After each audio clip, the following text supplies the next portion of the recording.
cabdiraxmaan sida warqada CV-ga noloshiisa ugu qoran 31 bishii November 1931 uu dhashay magaalada Hargeysa xaafadda Laba Nuux isagoo yar baa loo qaaday miyi wuxuu joogay muddo dhowr sanadood ah dabadeedna Burco timid halkaasoo uu markaa xilkiisa la wareegay walaalkii Maxamuud Axmed Cali wuxuu ahaa lodkii ugu horeeyay waxbarashada Soomaalida ee wadanka ku bartay dugsigii ugu horeeyay magaalada Hargeysa laga furaayay bilaabeen halka cabdiraxmaan iyo taariikhda waxbarashada Soomaalidu aad bay isugu lameeyeen dadna Suudaan buu tagay Suudaan markuu tagay dugsiga sare ayuu ku qaatay dalka Suudaan wuxuu ka baxay dugsiga sare Xantuub waxay ka wada baxeen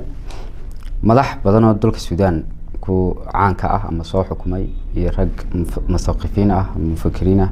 Jaafar Numayri Saadiq Mahdi Xasan Turaabi oo ugu dambeeyay dhintay 2016 intaaba rag ay isu dhow yihiin oo xiriir dhow ka dhaxay bahaayeen dugsiga Xantuubna ay ku kulmeen cabdiraxmaan markaa dugsigaas wuxuu noqday qofkii ugu horeeyay ee taariikhda dugsiga Xantuub vice president ka noqda ardayda u noqda sanadkii 1949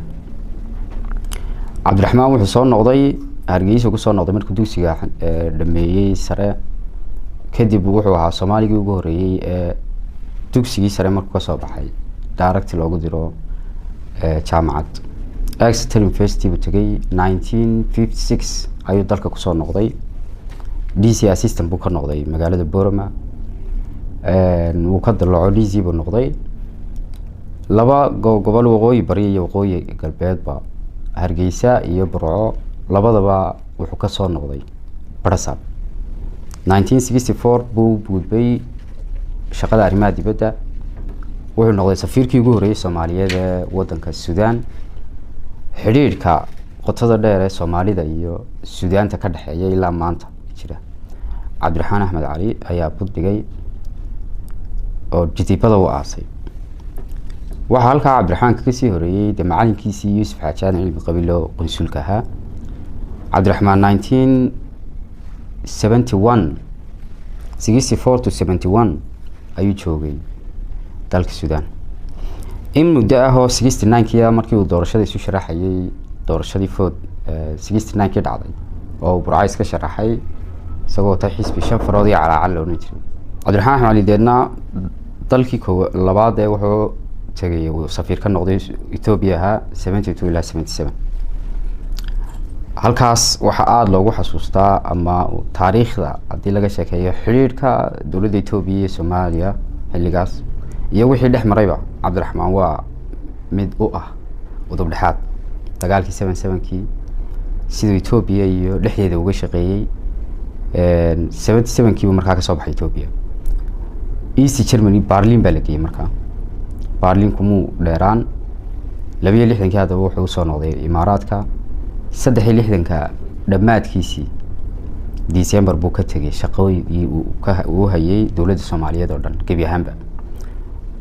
January 84 ayuu London tagay markaas oo ka mid noqday dhaqdhaqaaqii wadaniga Soomaaliyeed ee SNM